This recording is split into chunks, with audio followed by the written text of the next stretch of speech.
जय श्री कृष्णा। हमारे जीवन में मैं आपको बताता रहता हूँ, उन्नति के शिखर पर जाने के लिए हमें चौकन्ना रहना है। और चौकन्ना रहने में कर्म योग प्रधान के साथ साथ हमारा वास्तु भी बहुत महत्वपूर्ण स्थान रखता है। प्राय करके कई लोगों के मन में ये रहता है कि हम बहुत मेहनत करते हैं, सफलता नहीं मिलती, या बहुत पैसा कमाते हैं लेकिन एक छदाम भी नहीं रुकती, और कई चीज़ों के बारे में आदमी के मन में कल्पनाएं, जागृतियाँ उठती रहती हैं। जब हम ऐसे व्यक्तियों के घर में ज्योतिषीय सिद्धांतों के आधार पर अनुसंधान करते हैं तो वहाँ पर हमें वास्तु की कुछ ना कुछ कमियाँ हमें देखने को मिलती हैं। तो एक महत्वपूर्ण वास्तु का बिंदु जो मैं बता रहा हूँ आज, वो महत्वपूर्ण बिंदु है कि घर में बेसमेंट की स्थिति, जिसे तहखाना भी कहते हैं। तो ये एक बड़ा कंट्रोवर्सी वाला विषय बना हुआ है। प्राय करके लोग अपना तहखाना बनाने में बड़े सुखानुभूति का अनुभव करते हैं या बड़ा अपने आप को अच्छा मानते हैं। लेकिन ध्यान रहे, मैं आपको बड़े अनुभव जनित और कुछ बिंदु बता रहा हूँ जिनको शास्त्रों में तो वर्णन है ही है, लेकिन कुछ चीज़ ऐसी हैं जिनको हमने बड़ी बारीकी से अध्ययन के साथ साथ अनुभव किया है। अध्ययन और अनुभव में बहुत अंतर है। अध्ययन वह है जो हम पढ़ते हैं, अनुभव वह है जो हम प्रैक्टिकल देखते हैं, तो प्रैक्टिकल देखने को मिलती है। तो आइए मैं 4 से 5 बिंदु आपको तहखाने के बारे में बता रहा हूँ। प्रथम, अगर आप हमारे ज्योतिषीय वास्तु की राय लेते हो तो जहाँ पर रेजिडेंशियल है, ये ध्यान रहे कि रेजिडेंशियल यानी रिहायशी और कॉमर्शियल यानी व्यापारिक, इन दोनों में कुछ वास्तुओं का विरोधाभास है, भिन्नता है। व्यापार में तहखाना बेसमेंट अत्यंत शुभ माना जाता है ताकि लक्ष्मी छुपी रहे, और जहाँ आवासीय घर है वहाँ पर तहखाने को प्रथम दृष्टा निषेध बताया है कि ना हो तो अच्छा है। अगर मानो कहीं आपको बनाने की आवश्यकता ही रहती है तो उस संदर्भ में भी आपको मैं निर्णय कर रहा हूँ कि साउथ वेस्ट यानी घर के लगभग आप 4 हिस्से जब करेंगे, मोटा मोटी south west, north west, north east और साउथ ईस्ट, तो साउथ वेस्ट में कभी भी खड्डा नहीं होना चाहिए। ये हम आपको हर जगह बताते हैं। अगर साउथ वेस्ट में आपने बेसमेंट बना दिया तो संपूर्ण धन लक्ष्मी वहाँ से विदा हो जाएगी। आप करोड़ों रुपया कमाने के उपरांत भी कर्जे में डूबे रहेंगे। अगर गलती से आपके घर में साउथ वेस्ट में अगर तहखाना है या संपूर्ण घर में ही तहखाना बना हुआ है तो प्रथम दृष्टा तो यह कि साउथ वेस्ट वाले हिस्से को बंद कर दें, और ज़्यादा उत्तम रहेगा कि पूरे तहखाने को ही बंद कर दें। अगर आपकी परिस्थिति कुछ ऐसी है कि जिसमें आप बंद नहीं कर सकते हैं तो इसके 2 उपाय हैं। पहला उपाय है कि साउथ वेस्ट वाले हिस्से में उसमें कोई कॉमर्शियल एक्टिविटीज़ आरंभ कर दें, यानी अपना ऑफिस बना लें। आपका कोई व्यापार है, अब आपके हम तो सब नौकरी वाले हैं, हमारा व्यापार का कोई लेना देना ही नहीं है, तो अपने घर के पानी के नल के बिजली आदि के बिलों को भरने का, या जो भी तुम्हारे बैंकिंग सिस्टम का, या जो भी तुम्हारे इन्वेस्टमेंट का जो भी सिस्टम है, उसको तहखाने में एक कुर्सी टेबल लगा के उस पर एक ऑफिस जैसा रूप दे दें। तो ऑफिस जैसा रूप देने से जो उसका जितने अनिष्टकारी योग हैं वो कम प्राप्त हो जाएंगे। इसके बारे में 2 बिंदु मैं आपको, ये पहला बिंदु बताया, दूसरा बिंदु बता रहा हूँ कि अगर आपके घर में किन्हीं कारणों से परिस्थिति विशेष के अनुसार साउथ ईस्ट में, केवल साउथ ईस्ट में बेसमेंट है, बाकी 3 भागों में नहीं है, तो ऋण, रोग और शत्रु हमेशा आपके ऊपर हावी रहेंगे। क्योंकि अगर अग्निकोण को हमने छेड़ दिया, अग्निकोण पे हमने खड्डा कर दिया, तो अग्नि हम पर कुपित हो जाएगी।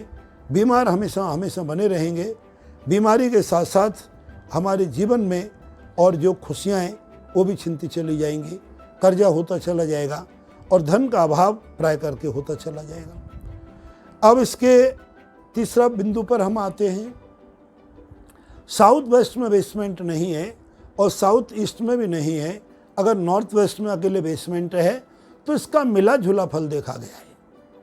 उस घर में रहने वाले सभी व्यक्ति प्राय करके ट्रेवलिंग करेंगे, यात्रा ज़्यादा करेंगे। तो हमारे गुरुजनों का, प्राचीन जनों का क्या कहना है कि फिरे सो चरे और बंधा रहे या बैठा रहे सो भूखा रहे। इसका अर्थ ही हमारे प्राचीन समय का कहा गया कि जो घूमता फिरता रहता है कहीं ना कहीं उसे अपॉर्चुनिटी कुछ ना कुछ उसे प्राप्त होती रहेंगी। वो उतना ज़्यादा निषेध नहीं है, लेकिन निषेध क्या है, उसके माइनस बिंदु क्या हैं? माइनस बिंदु यह है कि प्राय करके घर के सभी लोग संगठित अवस्था में एक ही समय पर, एक ही जगह पर उनको रहने का चांस कम मिलेगा। तो हमारा परिवार इतने व्यस्त रहते हैं कि कभी कभी क्षण होते हैं कि जहाँ साथ मिलते, पहले समय में सब लोग इंतजार करते थे 2 भाई, 4 भाई, 5 भाई कि सभी इकट्ठे होंगे तब भोजन करेंगे। आज तो सबका अपना अपना टाइम अलग होता है, जब मर्जी आई जब मर्जी खाए, जब मर्जी आई तब सो गए। तो ये भी परंपरा हमारे सुखों में कुछ कमी प्रदान करती है। ये नॉर्थ वेस्ट में खड्डे का या नॉर्थ वेस्ट में आपके बेसमेंट का प्रभाव है। अब आपको आइए देखिए, महत्वपूर्ण एक बड़ी रहस्य की बात बता रहा हूँ कि प्राय करके नॉर्थ ईस्ट में सभी शास्त्रकारों ने और नाना प्रकार के वास्तुशास्त्रियों ने बताया है कि तहखाना अच्छा होता है।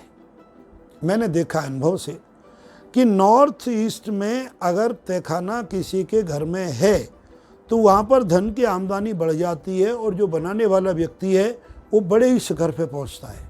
ऐसा मैंने अनुभव किया है। आप भी अपने जहाँ जहाँ आपकी इस प्रकार की अवस्थाएं आप अनुभव करना, क्योंकि सिमट सिमट जल भर ही तालाबा और जिम सतगुण सज्जन पे ही आबा। ये विद्याएं हैं, ये ज्ञान के मोती हैं। इन ज्ञान के मोतियों को तुम अपने अनुभव में ढालो, उनको सीखने की चेष्टा करो। तो मैं क्या कहने जा रहा हूँ कि नॉर्थ ईस्ट में जिनके यहाँ तहखाना है उन व्यक्तियों के घर में उन्नति होती है, लेकिन माइनस बिंदु क्या है, उनकी आने वाली जनरेशन जो उनकी संतति है वो धीरे धीरे कम हो जाएगी। उनका एक ग्राफ अगर यहाँ है तो उनकी दूसरी संतान के यहाँ तीसरी संतान तो बिल्कुल एकदम नीचे जमीन पर लेटती हुई पाई गई है। अतः मैं आपको पुनः राय दे रहा हूँ कि प्रथम दृष्टा तो घर में बेसमेंट नहीं बनाना है, और अगर आपका बन गया है और उसका कोई विकल्प बंद करने का नहीं है तो उस बेसमेंट में कुछ अपना कॉमर्शियल एक्टिविटीज़ कर दें। अगर अच्छे मौके का है, किराए जा सकता है तो किराए भी दे दें, सर्वोत्तम है। वो कॉमर्शियल बिंदु आपका पूरा करेगा। नहीं तो अपने घर के किसी व्यापार का गोदाम बना दें, और अथवा वो भी नहीं है तो अपने घर का कुछ जो भी अपना ऑफिशियल वर्क करते हो उन ऑफिशियल वर्क करने का वहाँ पर एक बिंदु बना दें, तो उससे तहखाने का प्रभाव कम हो जाता है। तो अतः वास्तु में हमारे बहुत ही छोटी छोटी बिंदु हैं। इन सब को मैंने आपको बताया है। अब जिन जिन के घरों में, जिन जिन आपके मित्र बंधु बांधवों के घरों में हैं, उन पर आप अनुभव करना, अमल करना, और फिर हमारे इस वीडियो को याद करना कि हमने कोई चीज़ आपको बताई थी। अतएव आप अपने अपने आवश्यकता, अपनी अपनी स्थिति के अनुसार इन चीज़ों को संभालने की चेष्टा करें।